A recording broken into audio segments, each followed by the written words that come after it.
हाँ तो बच्चों आज जो इंग्लिश का मतलब 8th क्लास का जो पेपर हुआ था उसके मतलब कुछ क्वेश्चन मुझे मतलब मिल चुके हैं, तो उसके आंसर आप ज़रूर मिला लीजिए।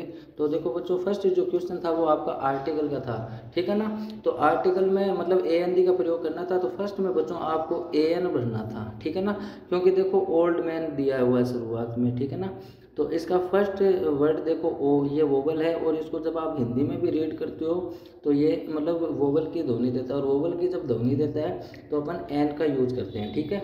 तो इसका राइट आंसर क्या हो जाएगा, ए एन हो जाएगा, ठीक है। फिर जो दूसरा मतलब क्वेश्चन था उसमें बच्चों बोथ, बोथ का जब भी यूज होता है तो उसके साथ एंड का यूज करते हैं अपन, ठीक है ना। आगे मैंने मतलब क्वेश्चन नहीं लिखा है, बोथ फायर एंड, यहाँ पे एंड का यूज करना था आपको, ठीक है।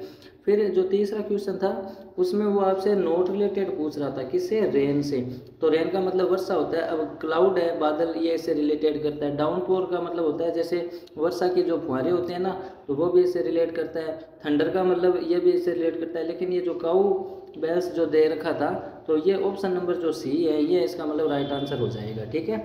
फिर इसमें बच्चों इसने डिफरेंट साउंड पूछा था, तो डिफरेंट साउंड में देखो बच्चों सन, फन और रन ये तीनों सेम है, लेकिन ये जो पुट है ये मतलब अलग ध्वनि दे रहा है, तो इसका ये राइट आंसर हो जाता है, ठीक है।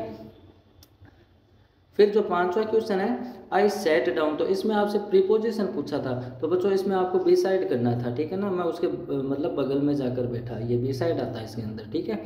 फिर जो छठा क्वेश्चन है बच्चों, उसमें वो आपसे correct form of the verb पूछ रहा है। अब अगर आपने इस डेली वर्ड को देखकर अगर ये वर्ब की फर्स्ट फॉर्म या फिर ये जो वर्क भरा है तो आपका गलत है, क्योंकि देखो अगले ने वाज वर्ड दे रखा है तो आपको क्रिया में आई एन जी लगाना था, ठीक है ना। तो वर्किंग करना था इसके अंदर। फिर जो सातवां क्वेश्चन है गॉड ब्लेस यू, इसमें आपसे मॉडल पूछा है, ठीक है ना। तो गॉड ब्लेस यू यानी जब अपन किसी को आशीर्वाद देते हैं तब उस कंडीशन में मे का यूज किया जाता है, ठीक है। फिर जो आठवां क्वेश्चन था उसके अंदर मतलब आपसे मिसिंग लेटर पूछा था, तो ये क्रिसमस की मीनिंग आ रही है, तो यहाँ पे आई आ जाता और यहाँ पे ए, और एक बारगेन की दे रखी तो इसमें आई बनना था। एक शायद मैंने पहले से भर दिया, कौन सा था याद नहीं, लेकिन इसमें सेकंड में आई आता, ठीक है। फिर एक क्वेश्चन आपसे मतलब ये क्वीन का उल्टा पूछा था, तो क्वीन का मतलब ये जेंडर क्या हो जाएगा, किंग हो जाएगा, और सिस्टर का क्या हो जाएगा, ब्रदर, ठीक है। और उसके बाद बच्चों मतलब आपसे रीअरेंज मतलब राइट ऑर्डर में वाक्यों को बनाना था, ठीक है ना। तो इसका एक ये हो जाता है Tilly went back to her school, ठीक है। फिर एक सेकंड और भी दिया हुआ था, a woman is chopping the stick up, तो ये दो राइट आंसर हो जाते हैं। फिर बच्चों आपको स्टोरी दी थी लॉयन एंड द माउस वाली, और फिर लेटर आया था आपका एजुकेशनल टूर वाला, ठीक है ना। और एप्लीकेशन आई थी आपके लिए बुक फेयर वाली।